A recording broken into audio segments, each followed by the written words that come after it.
Deontay Wilder's co-manager Shelly Finkel puts an end to Sky Sports and Anthony Joshua's recent statements saying they had some type of meeting discussing Wilder fight.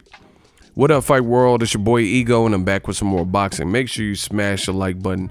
Also subscribe to the channel for the latest and greatest in boxing. If you want to become part of the gang notification gang, please hit the bell icon. Shout out to the super chats, channel donations, the Venmo donations, the Cash App, and the Patreon family. We working. Sign up for ESPN Plus below using my link. It definitely helps the channel, and I appreciate you guys. Now, well, a new media strikes again. I mean, this is like clockwork at this point. But Anthony Joshua and Sky Sports recently published an article, and there was an interview. And Anthony Joshua was basically, I'm just going to paraphrase, but I made a video about it. He was saying that I know Wilder's fighting Fury February 22nd, as the world knows, because it's the biggest fight that has been scheduled and announced this year. This decade, since we're in the new decade, it's the biggest fight of this decade so far, right? And we're only 1 month in, and that's the only fight that we know of. There's no fight that is actually announced and penciled in that is bigger than Wilder Fury Part 2. So in this interview, Joshua acknowledges that Deontay Wilder is fighting against Tyson Fury, and he also acknowledges the fact that he has heard that there's a sign for trilogy as well, meaning regardless of the outcome in the second fight, since one was a draw, then we'll get a defined winner February 22nd, unless there's another draw, which is highly unlikely. And they'll go into a third fight to make some more money, and just so there's a decided winner over 3 fights. Right? Joshua basically said that his team, had plans or something to create their own meeting or something to lure Wilder. They were going to lure Wilder. So Shelly Finkel, he did an interview with ESPN responding to Joshua, who was basically saying they had some curveball and luring him into not fighting Tyson Fury a third time, which I told you would be probably problematic because you're dealing with more than one network in this situation, ESPN as well as Fox. And there's probably, I would venture to say, since you have 2 major sports networks in America, that there's contractual things if this is the agreement, things written that's beyond just, a buddy pass or, what someone personally wants to do can override it. I don't know if they have that type of veto power because, again, let's say Wilder was down to do this. Top Rank might not go for it. ESPN might not go for it if they have something in writing. Needless to say, Wilder's co-manager, longtime Shelly Finkel, who managed Klitschko, ton of fighters, Wilder, and he's been in the business and he's been in business, college educated. This is what he said. We had a meeting about that. This is what Joshua said. We had a meeting about that. It has great potential. I heard Wilder and Fury have a third fight lined up towards the end of the year, but we have to throw a curveball in there, which is what I said.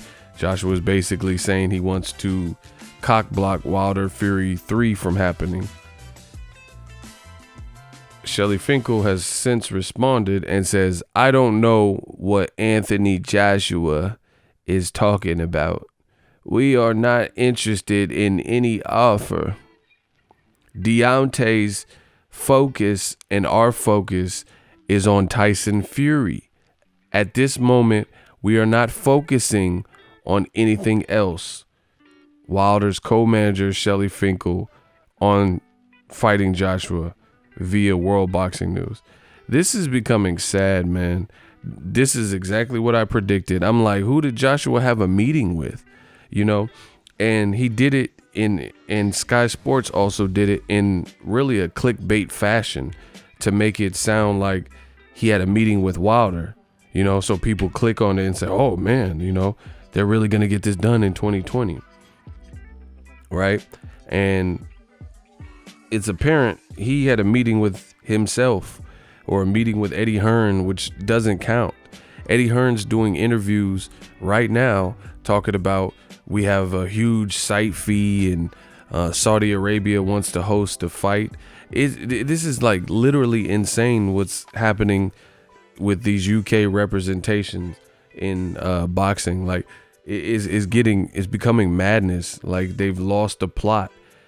Ruiz Joshua was a boring fight. Joshua got whooped in the first fight, and I just don't understand the audacity where Eddie Hearn and Joshua are even remotely speaking like they have any of the power. Everybody knows February 22nd will establish the number one heavyweight, period. I don't care how many people have what belts and stuff. That is the fight.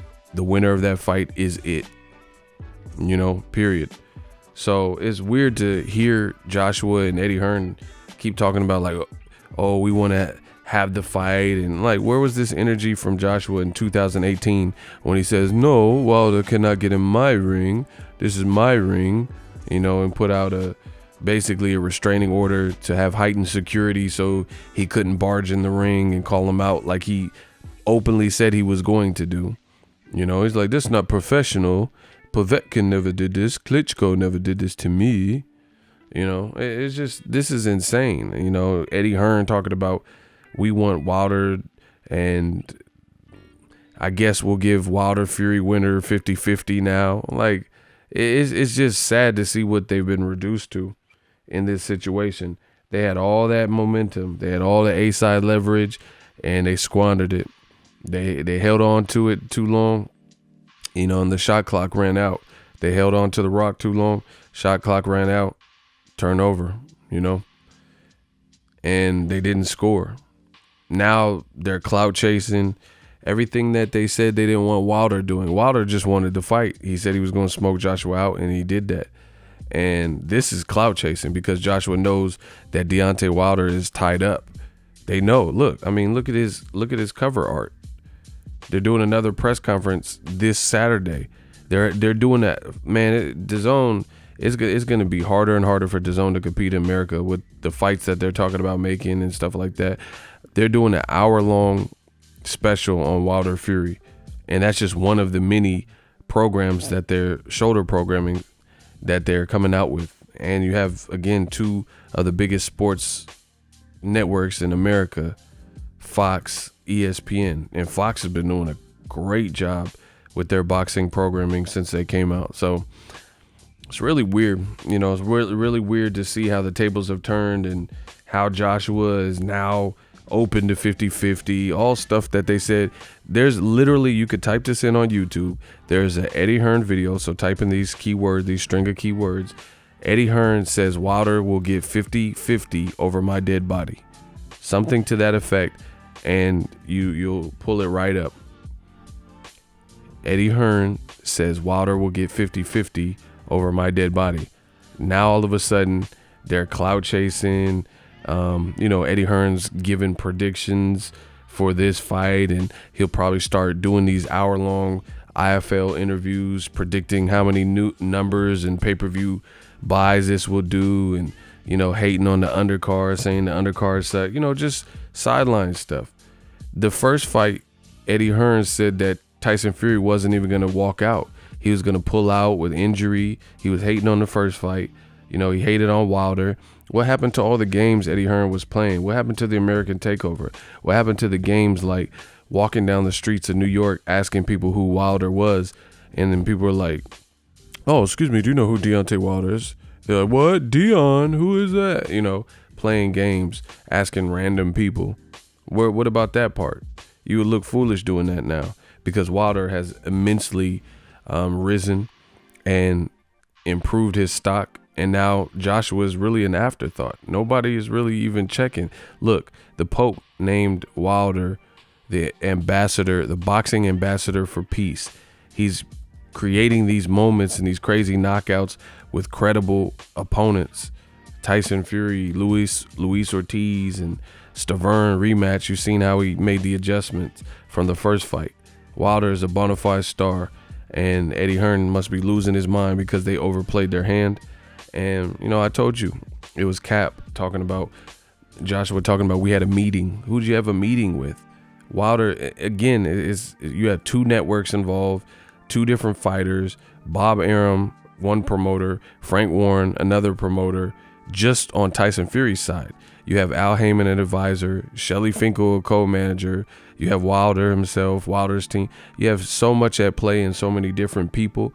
It's not as simple as breaking established deals, you know.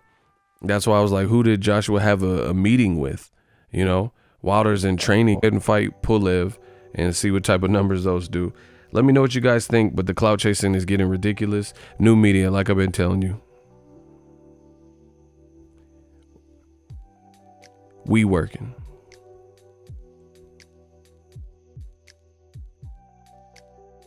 So if you enjoyed this video and want more content like this on the channel, you can show your appreciation by going to the PayPal donate button or the YouTube support button, and you can donate any amount that you feel is equivalent to the value of this video. Much more to come. Thank you guys for your support. Boxing Ego, the future of boxing.